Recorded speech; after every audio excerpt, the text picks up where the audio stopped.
Hello, Blake Root is here with Everyday HDR and HDRinsider.com, and today I want to talk to you about Topaz Detail 3.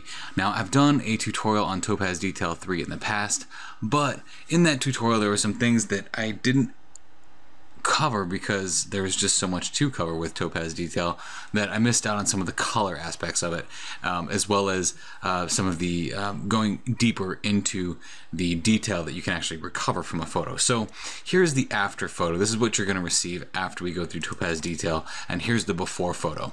So it might not look a whole lot different, but let's zoom in here on something that actually has some detail in it, like the barn.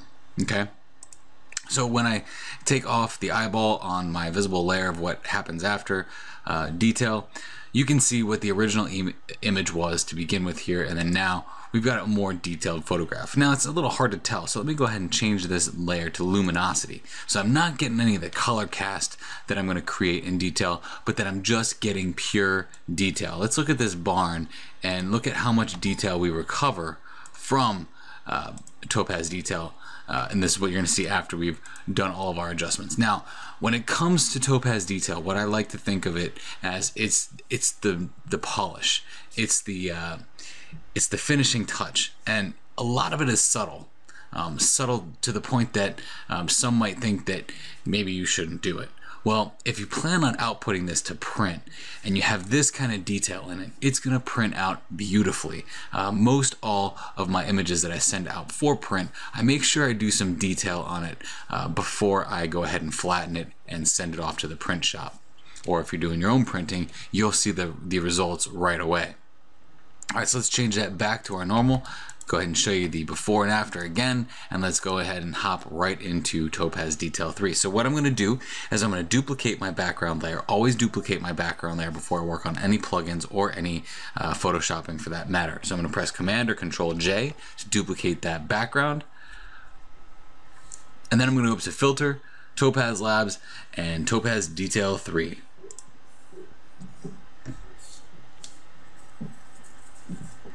So remember, we are just doing this on the background copy so that we don't affect our background. So if we ever need to go back to our background, or if we ever need to mask anything out because it didn't look right for us, we can go ahead and do that on our background copy layer, and we aren't going to affect what happens on our foreground. So I'm going to go ahead and reset all my settings.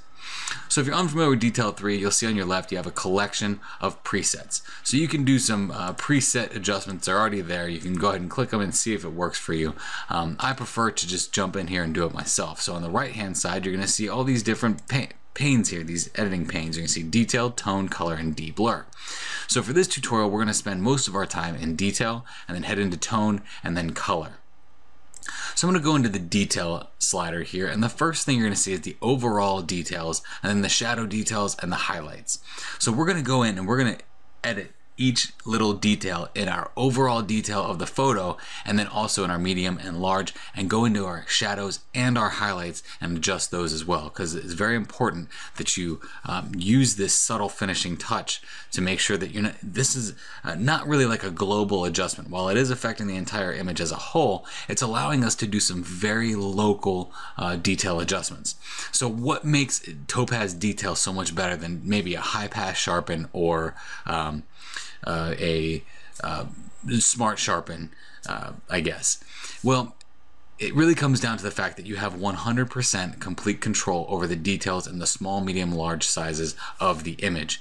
You don't get that with other things. You don't get that with a high pass sharpen. With a high pass sharpen, you're pretty much stuck with a global high pass sharpen, which I'll show you a technique that you can use Topaz Detail with the Topaz sharpen when we're all finished here.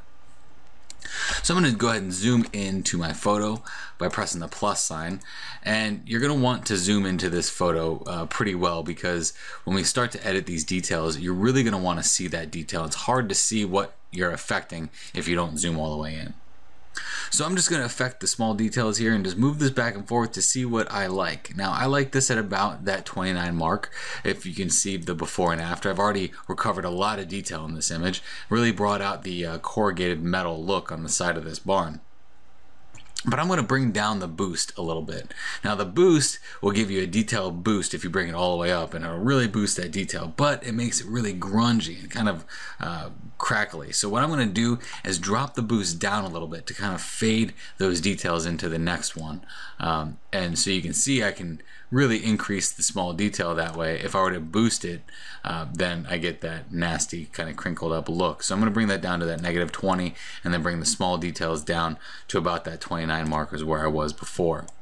So even there, before and after, you're starting to see that we've got the detail of the corrugated metal, but it isn't coming with any artifacting, and that's the important part. Now this I can fix later. That red stuff that you see in that barn I can fix later. I'm not too worried about that. So then the medium details, let's see what happens when I bring those up and bring them down. So I like the look of the medium details actually being brought down quite a bit rather than being brought up, because it gives me that really grungy type look to the photo, and it's too crunchy, I guess. It's sharp and crunchy instead of nice and seamless. So I'm going to bring the medium details down a little bit, not going to mess with the boost on it.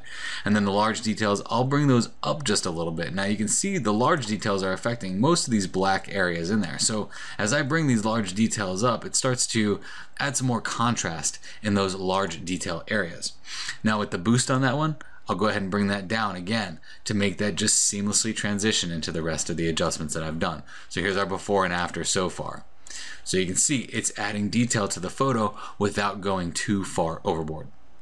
So let me go ahead and go into the shadows now. So now if I adjust the shadows, I'm only affecting the detail in the shadows. It's not going to affect the highlights. It's not going to affect our overall image, just the details in the shadows. Okay, so the shadow detail on the small side, I'm going to go ahead and leave that alone, because you see it's making that area inside the barn worse. All right, I don't want that to be worse. So I'm going to bring that down. I'm actually going to bring the boost all the way down on there. So you can see I'm starting to recover that area that I told you in the beginning. This was all bad and nasty inside that barn. I'm going to bring the boost down so that it, again, I'm kind of blurring in that shadow area. And what it's doing is, because this was an HDR image, a very strong HDR image, I resurrected too much in those shadow areas. When you resurrect too much in those shadow areas, everything just starts to look like a wash of gray instead of these blacks and these whites. So what I'm doing with this is I'm recovering a lot of that black and that white to ensure that this photo has a nice contrast and seamless contrast from black to white, or vice versa. So in the medium details, I'm going to bring those all the way down as well, on the boost and on the medium details. If you see what this is doing here, especially right here on the vines, there's a lot of detail that was there that I don't necessarily need to see. And I don't necessarily need to see all the stuff that's inside this barn either. And I'm fine with that going to black, because when I was standing there, I couldn't see inside that barn. My camera and the HDR process allowed me to see inside that barn, but I couldn't necessarily see inside there. So I'm trying to resurrect as much and as close to reality as possible. Then the large details, let's see what happens when we bring those up and then bring them down a little bit. I'm going to bring those up for the sake of recovering some of the area in there, and then I'm going to bring the boost of them down a little bit. So here's our before and here's our after. Before, after. I'm starting to get a nice dark, nice contrast in those dark to light areas. So now I'm going to go into the highlights. Let me go into the small details and the large details of the highlights. You see now in that corrugated metal of the barn is where we're going to see a lot of this stuff take place. So if I increase the detail on just those highlight areas, you'll see it's really bringing out that corrugation in the metal. So I'm going to bring that up a little bit. Let me look at the boost on there. I'll bring that down a slight bit. Going into the medium details, again, starting to resurrect some of the detail in those highlight areas.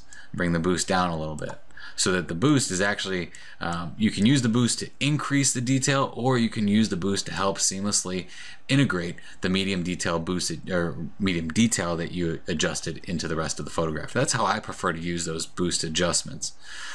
And then let's go into the large details of the shadows, or the highlights, my apologies. I'm going to bring that down a little bit and bring that down a little bit too. So that looks good to me on the midtones, or the highlights, the shadows, and the overall of our detail. So let me go ahead and fit this to the screen and see what we've done with our photograph. Now, I was mainly worried about what was happening with that barn, but you can see with those highlight adjustments, I lost a lot of what's going on in the clouds. So let me go ahead and zoom back into my photo and see what happens to my clouds. The whole idea here is to just think about what it is that you're doing with your photograph and what those adjustments are going to do. Now, the medium boost, how I brought that down over here on the boost, it really started to blur my clouds. So I'm going to bring that up a little bit to get some of that cloud detail back. So initial adjustments, you're not always going to make the right, most perfect adjustment every single time. It doesn't happen. You have to do some experimentation. But at least here we aren't stuck with it, okay? So now let's look at the tone of this image. What's really great about the tone adjustment panel that you see here in Topaz Detail 3 is that it's very reminiscent to that of Adobe Camera Raw settings. You've got your exposure, your contrast, your highlights, your shadows, and your whites and your blacks. All of that is included right there in Adobe Camera Raw. Now, if you don't own Adobe Camera Raw, because Adobe products can be very expensive, and you're using this within Photo Effects Labs, you have all the capability right here in Detail 3 that you would have in something like Adobe Camera Raw when it comes to the basic adjustment panel. I'm talking about the basic adjustment panel here, not the entire Adobe Camera Raw, so don't get me wrong here. But you have a lot of stuff that's offered to you right here in Topaz Detail that many plugins do not offer. So I'm going to look at the exposure. I'm going to increase and decrease exposure a little bit. I like that a little bit increased because it was a little on the dark side. So let me go into the contrast, increase the contrast a little bit. And you see how I move to the left and move to the right. This is nothing. Really what I'm doing is just seeing what works for me. Now, what works for you, what works for me is different. My eye thinks that those blowouts in the back should be a little bit blown out, so I'm going to increase my highlights a little bit. You might think otherwise. That's where the artistic expression comes in. I'm going to leave that up to you.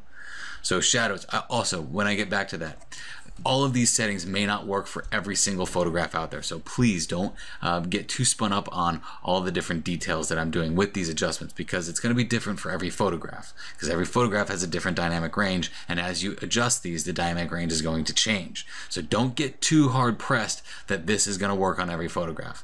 Every photograph is going to require a little bit of experimentation to get it right. So let me go into the shadows here, decrease the shadows, increase the shadows, and I think I like the shadows a little bit decreased.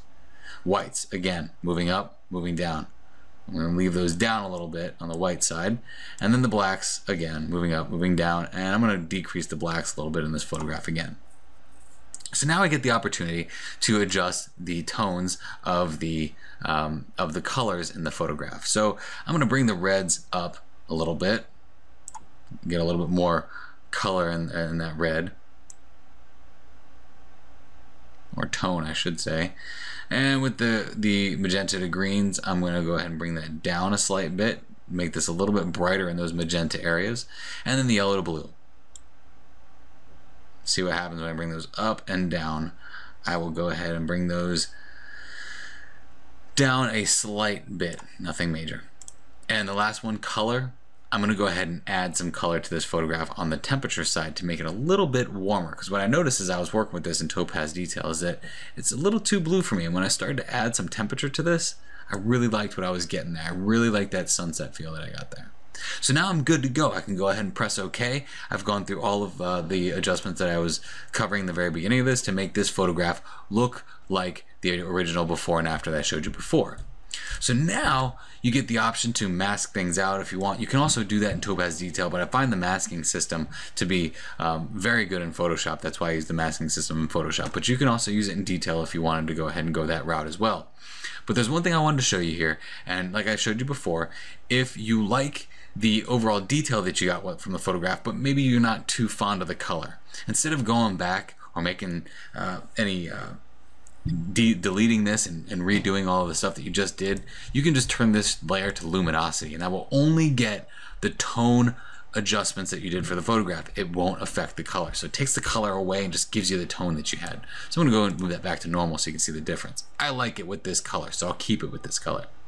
One of the other things I wanted to show you is that you can, while I said that, you know, detail is better than a high pass sharpen, you can also use a detail layer as a high pass sharpen layer. So let's go over that real quick. You can go ahead and click on that new background layer that you made Topaz Detail with, and you can go to Other and go to High Pass, and we're going to make this a pretty high pass, like 9 pixels, and then change this to Soft Light, and then you get a lot of that really awesome detail that we had in that photograph because you're accentuating that detail even farther by turning it into a high pass sharpen layer.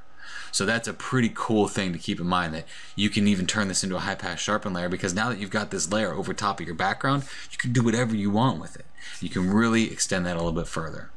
So again, what I covered today was how to maximize the detail in a photograph and even the color in a photograph using Topaz Detail 3. And I also covered how you can use Topaz Detail 3 as a high pass sharpen adjustment layer. And again, my name is Blake Rudis, and I'm with everydayhdr.com and hdrinsider.com.